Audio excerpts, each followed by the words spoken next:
Friends, welcome back to my channel Himanshu classes. दोस्तों, BPSC BSSC head teacher exam special यह video है जिसका subject है इंडियन पॉलिटी। टॉपिक है बिहार पंचायती राज व्यवस्था, टाइप है एमसीक्यू। और दोस्तों, जैसा कि आपको मालूम है, हिमांशु क्लासेस की तरफ से आपको ये प्रोवाइड किया जा रहा है। बहुत इंपॉर्टेंट वीडियो है दोस्तों, इन सभी एग्जामिनेशन के लिए ये जो टॉपिक है बिहार पंचायती राज व्यवस्था बहुत ही महत्वपूर्ण है और इसका एक एक जो क्वेश्चन है आपको ध्यान से देखना चाहिए। क्वेश्चन नंबर 1 है कि बिहार में किस प्रकार की पंचायती राज व्यवस्था है। ऑप्शन ए है त्रिस्तरीय, बी है पंचस्तरीय, सी है एक स्तरीय, डी है द्विस्तरीय, ऑप्शन ई है उपयुक्त में से कोई नहीं, उपयुक्त में से एक से अधिक। तो इसका जो सही जवाब होगा ऑप्शन नंबर ए त्रिस्तरीय। कौन कौन? तो ग्राम पंचायत, पंचायत समिति और जिला परिषद, ये 3 स्तरीय पंचायती राज व्यवस्था बिहार में उपलब्ध है। नंबर 2 है कि बिहार में पंचायत समिति के सदस्य का चयन कितनी जनसंख्या की आबादी पर होता है। 5,000 की आबादी पर, 3,000 की आबादी पर, 7,000 की आबादी पर या 4,000 की आबादी पर। उपयुक्त में से कोई नहीं, उपयुक्त में से एक से अधिक। तो इसका जो सही जवाब होगा ऑप्शन नंबर ए 5,000 की आबादी पर पंचायत समिति के सदस्य का चयन किया जाता है। चलिए, क्वेश्चन नंबर 3 क्या है इस पर नज़र डालते हैं। देखिए, 3 है कि बिहार पंचायती राज अधिनियम 2006 के अंतर्गत पंचायतों में अति पिछड़ा वर्ग यानी ओबीसी को कितने प्रतिशत आरक्षण की व्यवस्था की गई है। 33%, 20%, 27% या 25%। तो इसका जो सही जवाब है वो ऑप्शन नंबर बी होगा 20%। नंबर 4, बिहार में कितनी पंचायत समितियां मौजूद हैं। 528, 530, 532 या 534। उपयुक्त में से कोई नहीं, उपयुक्त में से एक से अधिक। तो इसका जो सही जवाब होगा वो ऑप्शन नंबर डी है 534। क्वेश्चन नंबर 5 है कि संविधान 73वां संशोधन अधिनियम 1992 के संदर्भ में निम्नलिखित में से कौन सा कथन सही है। ऑप्शन ए देखिए, ऑप्शन ए है कि मध्यवर्ती और जिला स्तर पर पंचायत के अध्यक्ष का चुनाव सीधे ग्राम सभा के लोगों द्वारा किया जाएगा। अब ये देखिए क्या है, कौन सा कथन सही है। अब इसमें हम लोग ऑप्शन ए देख रहे हैं कि मध्यवर्ती और जिला स्तर पर पंचायत के अध्यक्ष का चुनाव सीधे ग्राम सभा और लोगों के द्वारा किया जाएगा, तो ये नहीं होगा। बी है, यह प्रत्येक पंचायत में अनुसूचित जातियों और अनुसूचित जनजातियों के लिए सीटों के आरक्षण का प्रावधान करता है, तो ये बिल्कुल सही है। ऑप्शन सी देख लेते हैं, यह एक ग्राम सभा का प्रावधान करता है जो एक गांव में रहने वाले सभी लोगों का निकाय है, तो ये भी गलत है। ऑप्शन डी है कि यह ग्राम स्तर पर केवल पंचायत के सदस्यों को लोगों द्वारा सीधे चुने जाने का प्रावधान है। अब उपयुक्त में से कोई नहीं, उपयुक्त में से एक से अधिक। अब देखिए, ग्राम स्तर पर केवल पंचायत के सदस्यों के द्वारा के लोगों द्वारा सीधे चुने जाने का प्रावधान है, तो ये भी ऑप्शन गलत है। तो इसका सही जवाब क्या हुआ? Option number B. यानी कि दोस्तों, संविधान के 73वां संविधान संशोधन जो है 1992 के अंतर्गत जो भी हम लोगों ने ऑप्शन देखा उसमें कौन सही हुआ कि वह प्रत्येक पंचायत में अनुसूचित जातियों और अनुसूचित जनजातियों के लिए सीटों का आरक्षण का प्रावधान करता है। क्वेश्चन नंबर 6 है कि 1959 में पंचायती राज व्यवस्था का उद्घाटन किया गया। ऑप्शन देख लीजिए, भोपाल मध्य प्रदेश में किया गया कि नागौर राजस्थान में, मुंबई महाराष्ट्र में या अहमदाबाद गुजरात में। इनमें से कोई नहीं या उपयुक्त में से एक से अधिक। दोस्तों, इसका जो सही जवाब होगा ना वो ऑप्शन नंबर बी होगा। आप में से ज़्यादातर इसका आंसर जानते होंगे। नागौर राजस्थान में 1959 में पंचायती राज व्यवस्था का उद्घाटन किया गया। देखिए, प्रथम राज्य जब आए राजस्थान, प्रथम जिला जब आए तो नागौर। अब थोड़ी और जानकारी हासिल कर लेते हैं, देख लीजिए। देखिए, जमीनी स्तर पर विकेंद्रीकरण की योजना में राजस्थान पंचायती राज स्थापित करने वाला पहला राज्य था।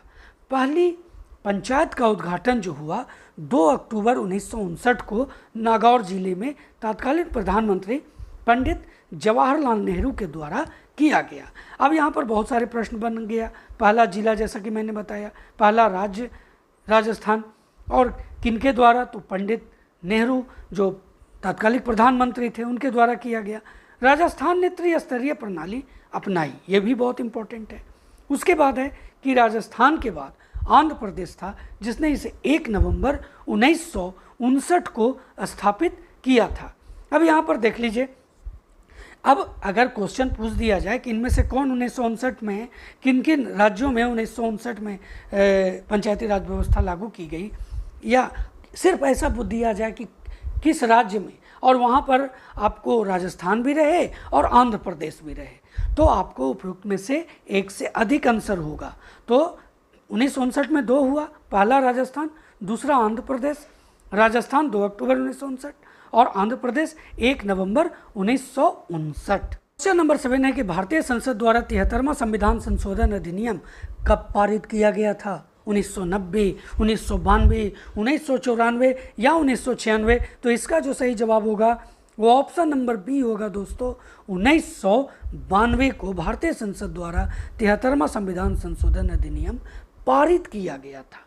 ये इसका सही जवाब हुआ। क्वेश्चन नंबर 8 है कि ग्राम सभा की बैठक की अध्यक्षता किसके द्वारा की जाती है? ऑप्शन देख लीजिए, संबद्ध पंचायत का सरपंच, संबद्ध पंचायत का मुखिया, प्रखंड विकास पदाधिकारी, पंचायत सचिव, उपयुक्त में से कोई नहीं, उपयुक्त में से एक से अधिक। दोस्तों यहाँ पर कंफ्यूज नहीं होना है, सीधे सीधे ऑप्शन नंबर बी लगाना है, जो इसका सही जवाब होगा कि ग्राम सभा की बैठक की अध्यक्षता संबद्ध पंचायत के मुखिया के द्वारा की जाती है। क्वेश्चन नंबर 9 क्या है ये देख लेते हैं। देखिए क्वेश्चन नंबर 9 है कि ग्राम पंचायत का सदस्य अपना इस्तीफा किसे देता है? बहुत ही महत्वपूर्ण ये क्वेश्चन है, बहुत से एग्जामिनेशन में पूछे गए हैं। और देखिए ऑप्शन क्या है, जिला पंचायत पदाधिकारी को, जिला अधिकारी को, प्रखंड प्रमुख को, या ग्राम पंचायत के मुखिया को। अब यहाँ पर ग्राम पंचायत का सदस्य है, ये इस्तीफा किसे देगा? तो इसका जो सही जवाब होगा वो ऑप्शन नंबर डी होगा, ग्राम पंचायत के मुखिया को। क्वेश्चन नंबर 10 है कि बिहार पंचायती राज अधिनियम 2006 में ग्राम पंचायत की बैठक के संबंध में कौन सा कथन असत्य है? देखिए यहाँ पर ध्यान दीजिए, असत्य कथन को चुनने के लिए है यहाँ पर आपको। ऑप्शन ए देख लीजिए, ग्राम पंचायत की बैठक मुखिया के द्वारा बुलाई जाती है, बिल्कुल सही है, ग्राम पंचायत की बैठक मुखिया के द्वारा ही बुलाई जाती है। ग्राम पंचायत की बैठक 2 माह में कम से कम 1 बार होगी, ये भी सही है। ऑप्शन सी है कि मुखिया जब भी उचित समझे तब, और ग्राम पंचायत के सदस्यों की संख्या के कम से कम 1/3 सदस्यों के लिखित अनुरोध पर ऐसा अनुरोध प्राप्त होने की तिथि से 15 दिनों के भीतर किसी तिथि को ग्राम पंचायत की विशेष बैठक बुलाएगा, ये बिल्कुल सही है। ऑप्शन डी देख लीजिए, मुखिया को विशेष बैठक बुलाने का अधिकार नहीं है। अब देखिए ये बी और सी जब सही है तो डी तो सही होना बिल्कुल भी नहीं हो सकता, यानी डी सही नहीं है। तो बिहार पंचायती राज अधिनियम 2006 में ग्राम पंचायत की बैठक के संबंध में कौन सा कथन सही है? तो इसका जो सही जवाब होगा ऑप्शन नंबर डी है कि मुखिया को विशेष बैठक बुलाने का अधिकार नहीं है, उसे बुलाने का अधिकार है। क्वेश्चन नंबर 11 है कि अविश्वास प्रस्ताव द्वारा ग्राम प्रधान को हटाने के लिए ग्राम पंचायत के मतदाताओं की बैठक की अध्यक्षता कौन करता है? ऑप्शन देख लीजिए, जिला अधिकारी, जिला परिषद के अध्यक्ष, जिला पंचायत पदाधिकारी, प्रखंड विकास पदाधिकारी, उपयुक्त में से कोई नहीं, उपयुक्त में से एक से अधिक।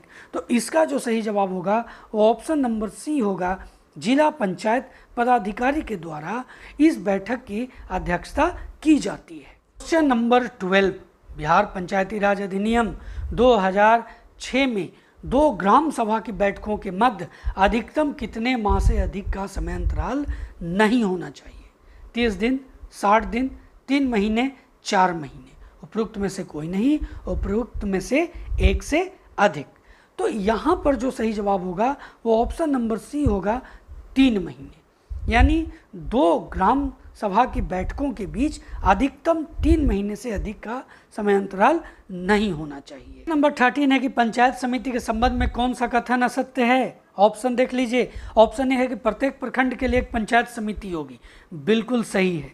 ऑप्शन बी है पंचायत समिति की कार्यावधि उसकी पहली बैठक की निर्धारित तिथि से अगले 5 वर्षों तक होगी, इससे अधिक नहीं, ये भी बिल्कुल सही है।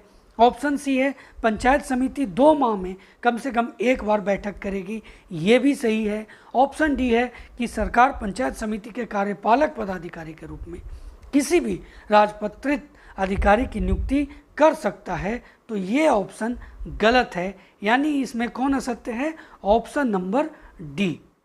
क्वेश्चन नंबर 14, जिला परिषद के संबंध में कौन सा कथन असत्य है?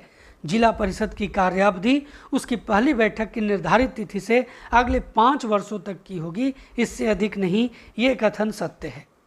जिला परिषद की बैठक प्रत्येक 3 माह में कम से कम 1 बार होगी, ये भी सत्य है।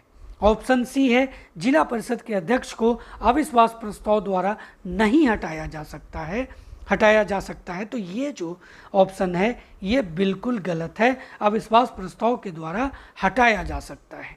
अब ऑप्शन डी देख लीजिए, जिला परिषद का निर्वाचित सदस्य जिला परिषद के अध्यक्ष को त्यागपत्र देकर अपनी सदस्यता को त्याग कर सकता है, तो ये भी सही है। तो इसका जो सही जवाब होगा ऑप्शन नंबर सी होगा। क्वेश्चन नंबर 15 है कि जिला परिषद का अध्यक्ष अपना त्यागपत्र किसे देता है?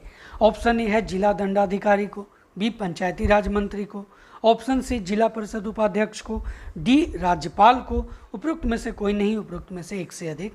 तो इसका जो सही जवाब होगा वो ऑप्शन नंबर ए होगा, जिला दंडाधिकारी को जिला परिषद का अध्यक्ष त्यागपत्र देता है।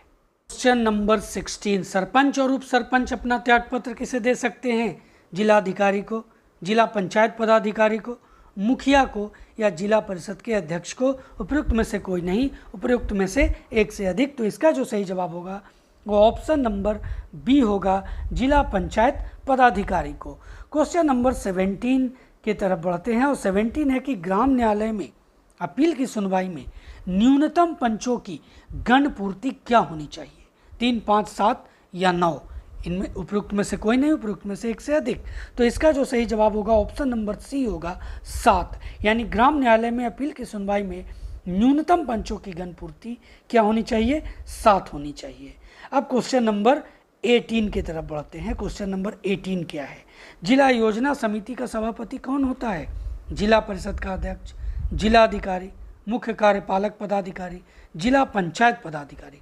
बहुत इंपॉर्टेंट क्वेश्चन है ये।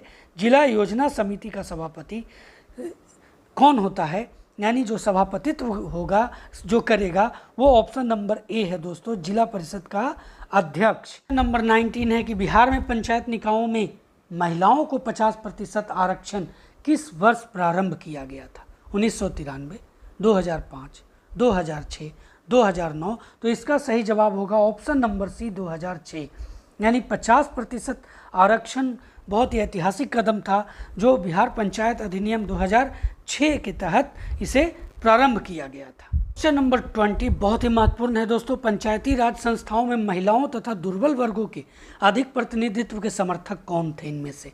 देखिए, लाल बहादुर शास्त्री, जवाहरलाल नेहरू, मोरारजी देसाई या राजीव गांधी। तो इसका जो सही जवाब होगा वो ऑप्शन नंबर डी होगा, राजीव गांधी जो थे वो पंचायती राज संस्थाओं में महिलाओं तथा दुर्बल वर्गों के अधिक प्रतिनिधित्व के समर्थक थे। क्वेश्चन नंबर 21 है कि 73वें संविधान संशोधन अधिनियम किस तिथि से लागू हुआ? देखिए, 1992 में ये संसद में पारित हुआ था। अब लागू की बात है, यहाँ पर ऑप्शन देख लीजिए, 24 अप्रैल 1993, ऑप्शन बी है 24 अप्रैल 1994, ऑप्शन सी है 1 मई 1993 और डी है 1 मई 1994। तो इसका सही जवाब ऑप्शन नंबर ए होगा, 24 अप्रैल 1993। क्वेश्चन नंबर 22, निम्न में से किस अनुच्छेद का संबंध पंचायती राज से है? अनुच्छेद 243, अनुच्छेद 324, अनुच्छेद 124 या अनुच्छेद 73। तो इसका जो सही जवाब है वो ऑप्शन नंबर ए होगा, अनुच्छेद 243 में पंचायती राज से ये संबंधित है और इसमें वर्णित है। चलिए क्वेश्चन नंबर 23 की तरफ बढ़ते हैं। 23 है कि राष्ट्रीय ग्रामीण विकास और पंचायती राज संस्थान कहाँ स्थित है? अहमदाबाद, हैदराबाद, चेन्नई, दिल्ली, इनमें से कोई नहीं या एक से अधिक। तो इसका जो सही जवाब होगा वो ऑप्शन नंबर बी होगा, हैदराबाद, यानी राष्ट्रीय ग्रामीण विकास और पंचायती राज संस्थान हैदराबाद में स्थित है। क्वेश्चन नंबर 24 है कि अशोक मेहता समिति का गठन कब किया गया था? 1952 ईस्वी, 1984, 1977 या 1975 ईस्वी। तो इसका सही जवाब होगा ऑप्शन नंबर सी, 1977 ईस्वी। अब आते हैं क्वेश्चन नंबर 25 की तरफ। 25 है कि ग्राम पंचायत का सदस्य बनने हेतु न्यूनतम आयु कितने वर्ष होनी चाहिए? 18 वर्ष, 21 वर्ष, 35 वर्ष या 25 वर्ष। तो इसका जो सही जवाब होगा वो ऑप्शन नंबर बी होगा, 21 वर्ष। यानी ग्राम पंचायत का सदस्य बनने हेतु न्यूनतम आयु 21 वर्ष चाहिए।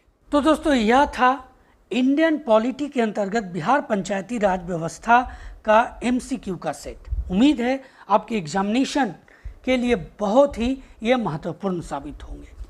दोस्तों वीडियो अच्छा लगा हो तो लाइक और शेयर करना बिल्कुल भी ना भूलें। साथ ही अगर चैनल पर नए हैं या अभी तक चैनल को सब्सक्राइब नहीं किया है तो चैनल को सब्सक्राइब कर लें, बेल आइकन को जरूर प्रेस करें ताकि आने वाले सभी वीडियो का नोटिफिकेशन सबसे पहले आपको मिल सके।